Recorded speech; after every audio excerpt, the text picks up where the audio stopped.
It's translated as friend. And when I was in, I can't remember what I was in, Hafiz Abdul Basit who called today, I didn't take his call. He started explaining this ayat to me. He said, you know, when you look at the English to this, it says friend. Like the Muslim believe men and women are friends. He said, that's not what Allah said. He said awliya, which means protectors. He first established that first. Then he said, ya'muruna bil ma'ruf, and they enjoin the good.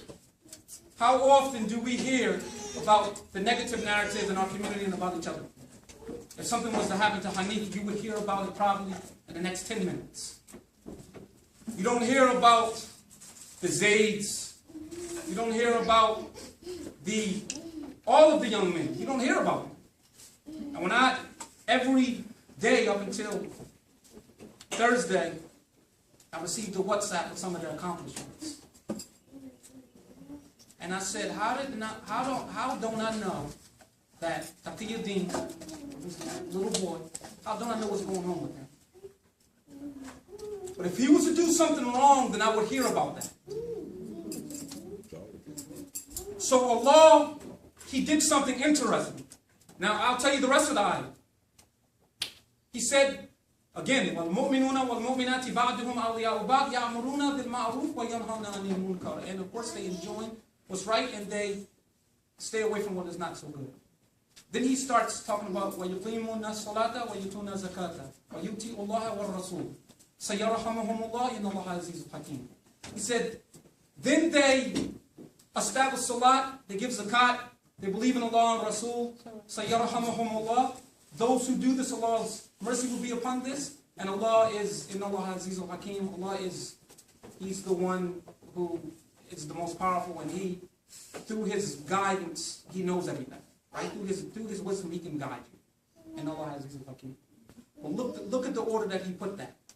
It's really supposed to be, you believe in Allah. It's like the 5 pillars. But He put first, وَالْمُؤْمِنُونَ وَالْمُؤْمِنَاتِ بَعْدُهُمْ, they are walis to one another. And so, in this particular ayat, it's more important for me, as I become your wali, maybe if you wasn't making salah, then you'll start making salah. You believe in Allah. That's why He did it in this order. When the Arabic linguistic masters look at this, they said this is a grammatical phenomenon, that Allah put this in this particular order like that. And then moreover, the surah that He put it in, He put it in Surah At-Tawbah, repentance, which is about mercy, being kind and merciful to my brothers and establishing everything. But the core of what the ulama look at is enjoining the good. That's the core that they look at in this. So we gather like this. We don't have enough gatherings like this enough, especially for the men. In fact, last time I spoke here was for the men with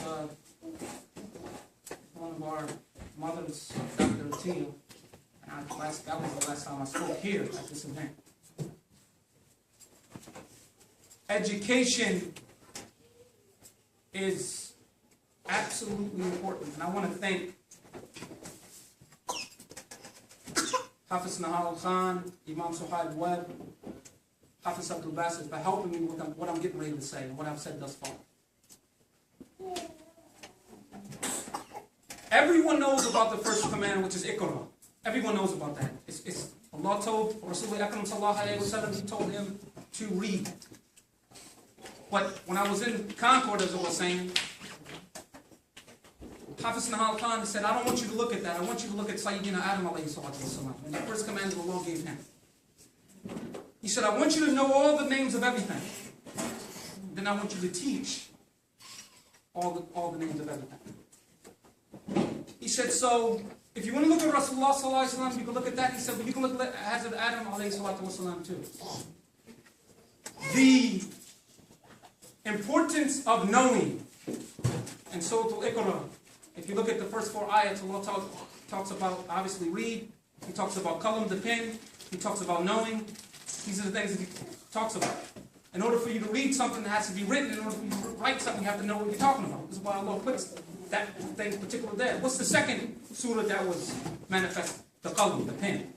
So read and write. The educational aspect is extremely important, and it can change your destiny. one of my mentors, Soledad O'Brien from CNN, one of the first things she told me, she said, you know, honey, the only thing out of poverty probably is education. This generational poverty that we've been handed down, especially my generation skipped and my generation went a different direction. But to see Zayd, who I keep in contact with, and some of my other cousins from my wife's side, going to school it's extremely important for us to support that. It's extremely important for us to support that. I want to say this. I want to pause here and say this.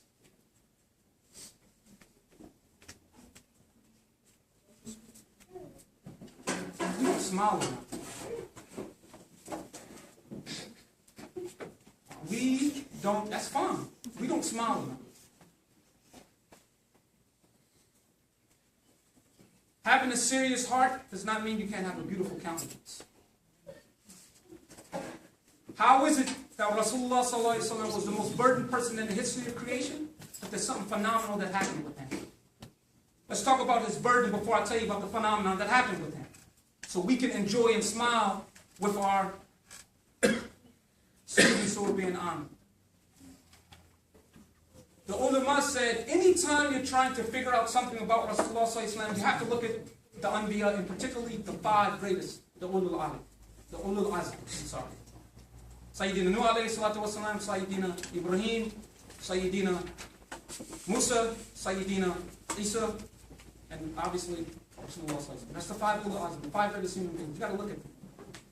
So when I say he's the most burdened, you can only get a pinch of how burdened he was, his responsibility. So we'll look at Sayyidina Musa alayhi salatu wasalam. We're talking about smiling.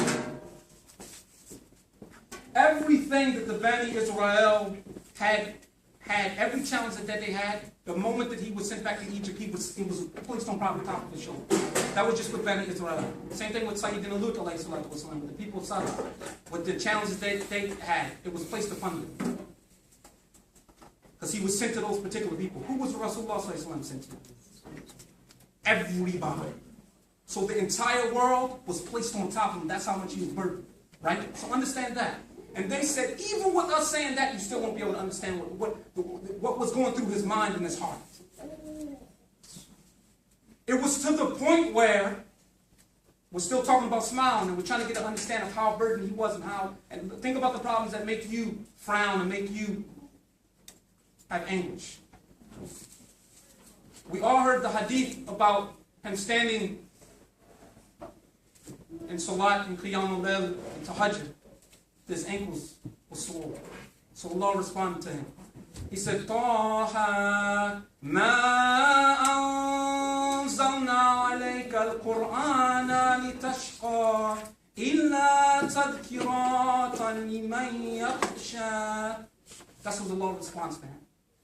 Allah said, I did not send down this holy Quran to burden you. I sent it down for those who remember me much and have overwhelmingly in love with me. He was so burdened that Allah had to comfort him. So know that you will be comforted by Allah Azza wa Jalla. But then Sayyidina Ibn Harib says this, which is the phenomenon. How are you the most burdened? Most people will burden and see them with faces like we have. He was the man that was seen smiling the most. How are you the most burdened person, but you're seeing smiling the most? How is that even possible?